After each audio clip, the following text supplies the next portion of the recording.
আজকের গল্প বুদ্ধিমান স্বামী। এক ব্যক্তি অফিস থেকে বাড়ি ফিরলে তার স্ত্রী বলে, আজ মাথায় প্রচণ্ড ব্যথা করছে, আমি রান্না করতে পারবো না, আমরা বাইরে খেতে যাব।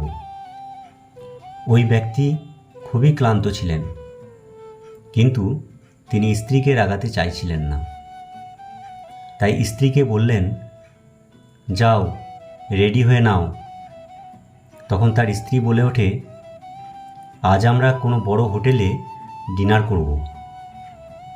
ওই ব্যক্তি তার স্ত্রীকে বোঝানোর চেষ্টা করলেন, এটা মাসের শেষ সপ্তাহ চলছে, তার জন্য আমার পকেটে একটু টান আছে। আজ আমরা কোনো ছোট হোটেলে যাই, বড় হোটেলে অন্য কোনো দিন যাব। তার স্ত্রী মানে না, সে জেদ করে আজই কোনো 5 স্টার হোটেলে যাবে। ওই ব্যক্তি মন থেকে রাজি ছিলেন না, কিন্তু স্ত্রীকে খুশি করার জন্য রাজি হয়ে যায়। রাস্তায় যেতে যেতে ওই ব্যক্তি একটি বুদ্ধি বার করেন। তিনি স্ত্রীকে বলেন, জানো তো, আমি আর আমার বোন যখন ফুচকা খাওয়ার প্রতিযোগিতা করতাম, তখন প্রত্যেকবারই আমি জিতে যেতাম। ফুচকা খাওয়ার প্রতিযোগিতায় আমাকে কেউ হারাতে পারবে না।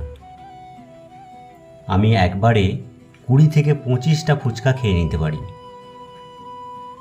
তখন তার স্ত্রী বলে ওঠে, এটা এমন কি বড় কথা, আমি তোমার থেকে অনেক বেশি ফুচকা খেতে পারবো, আর প্রতিযোগিতাও জিতে যেতে পারবো।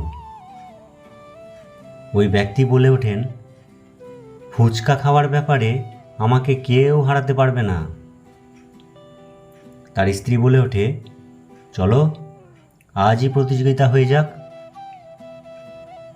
আজ তো আমি তোমাকে হারিয়েই ছাড়ব। তখনই তারা ফুচকার স্টলে যায়। 25টা ফুচকা খাওয়ার পর ওই ব্যক্তি বলেন, যথেষ্ট, আমি আর পারবো না। তার স্ত্রী খুশি হয়ে নিজের 26 নম্বর ফুচকাটা খেয়ে বলেন, আজকের প্রতিযোগিতায় আমি তোমাকে হারিয়ে দিয়েছি একটা ফুচকা বেশি খেয়ে। ওই ব্যক্তি হাসি মুখে বলেন, হ্যাঁ, তুমি জিতে গেছো আর আমি হেরে গেছি। চলো এবার হোটেলে যাই ডিনার করতে। তার স্ত্রী বলে ওঠেন, আমার পেট ভরে গেছে, আজকে আমি আর কিছু খেতে পারবো না, হোটেলে অন্য কোনো দিন যাব। ওই ব্যক্তি মনে মনে খুব খুশি হয়। তার স্ত্রী ভাবতে থাকে সে প্রতিযোগিতায় জিতে গেছে, কিন্তু বাস্তবে জিত হয় তার স্বামীর, কারণ তার পরিকল্পনা সফল হয়। 5 স্টার হোটেলের খরচ বেঁচে যায়। বন্ধুরা, বুদ্ধিতে স্বামীকে হারানো শুধু মুশকিলই নয়, অসম্ভবও।